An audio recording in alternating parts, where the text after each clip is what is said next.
It's normal to feel down from time to time.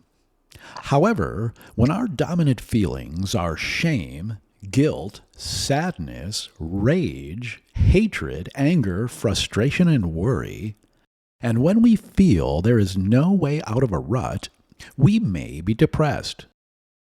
My depression ended over 20 years ago. When I was in it, I raged, I self-medicated, and I felt like a worthless, toxic human. I had so much anxiety that I had trouble listening. I couldn't listen because I felt self-conscious and judged by anyone who was successful. I felt a giant pit in my stomach, and I filled it with weed, food, TV, anything to relieve the pain that was caused by lack of self-love. I hit a breaking point and I had a choice: end it all, or commit to courage and change. I chose to change. I started from scratch. I took courses and classes that made me feel empowered. I dealt with traumas. I reinvented myself and I started to make better friends. Within 1 year, I felt much better. After 2 years, I realized I no longer thought of depression because I was no longer depressed.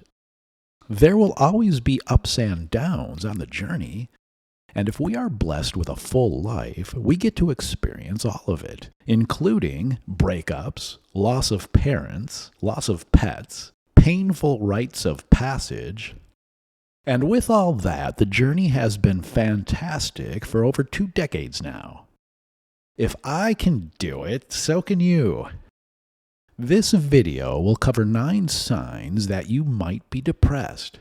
The end of the video includes tips that may help you find a quick path to recovery. So let's hit it. Let's find out if you're depressed so you can start healing, put wind in your sails, and get back on a journey of creativity, fun, and contribution. This is a video about how to be a little more happy every day. Here are 9 signs that you might be depressed. Number 1, suicidal ideation. When life is good, or even mediocre, we don't think about ending it. The first and most important step here is to seek professional help. A simple action step in the direction of healing can spark feelings of momentum and hope. Momentum and hope are fuel to keep you driving in the right direction. The best action we can take is a suicide prevention hotline, and then find a great therapist and a support group. A great therapist can help determine if you need medication. See the video at the end of this video titled, How to Choose a Good Therapist. Number 2, you believe there is no way out. It's normal for life to throw obstacles our way. Obstacles are good. If life was too easy, we'd get bored from too much pleasure. In order to be happy, we need a challenge. Making progress in life makes us a little more happy every day. But when we feel trapped and doomed, we are most likely dealing with depression. Number 3, rage. Rage and anger are often surface emotions covering up something deeper. While it's normal for us to feel anger when someone cuts us off in traffic, it's not normal if we need to scream into a pillow or punch holes in a wall multiple times per year. If we react with rage and often need to destroy things to release anger, we may be depressed. Number 4, constant shame and guilt. If we live with guilt and shame and we know we've done nothing wrong, we may be depressed. Guilt and shame can be an effective compass to help us treat others the way we'd like to be treated. But feeling guilty for simply existing is a sign of depression. Number 4, chronic sadness. We all feel sad at times. It's a normal part of life.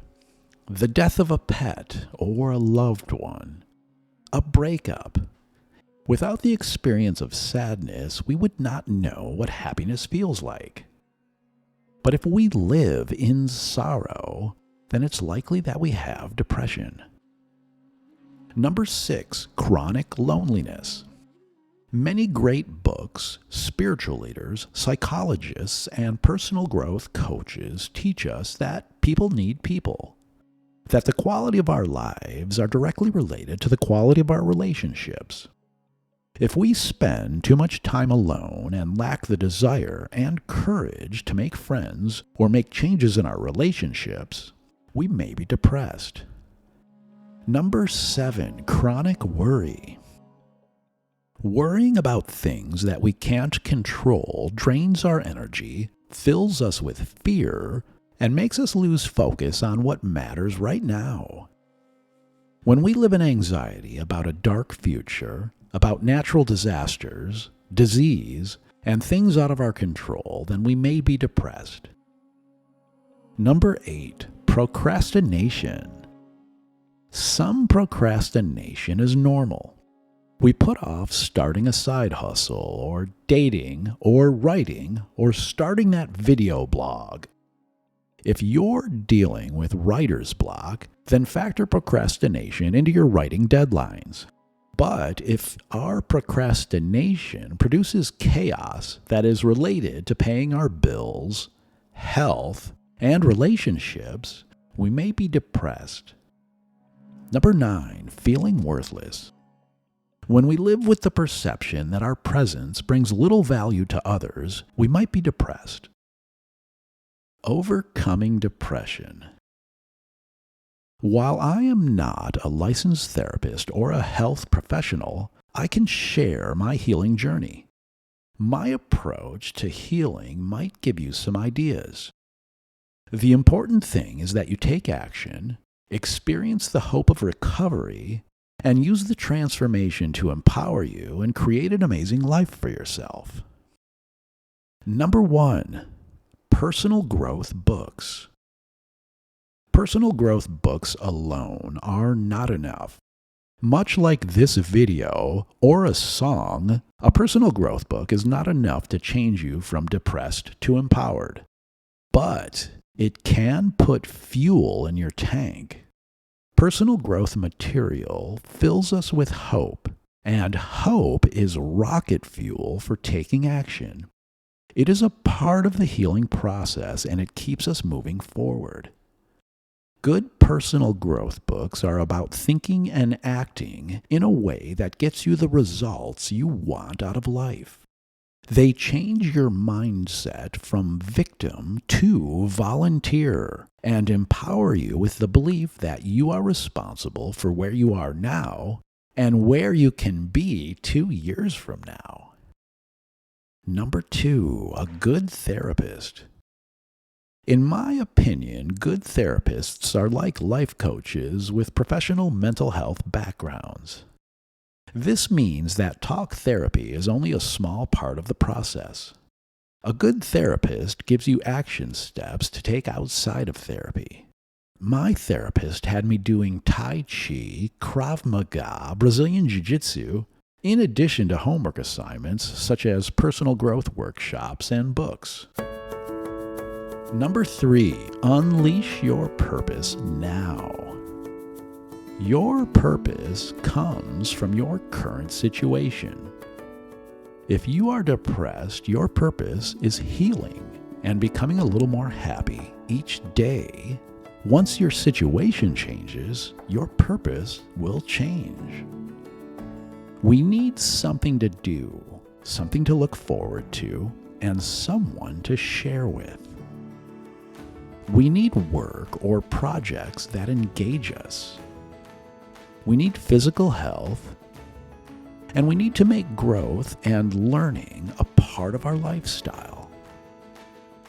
We need a couple friends to laugh with, and we need to cultivate the habits of courage, creativity, and contribution so that every day we become a little more happy.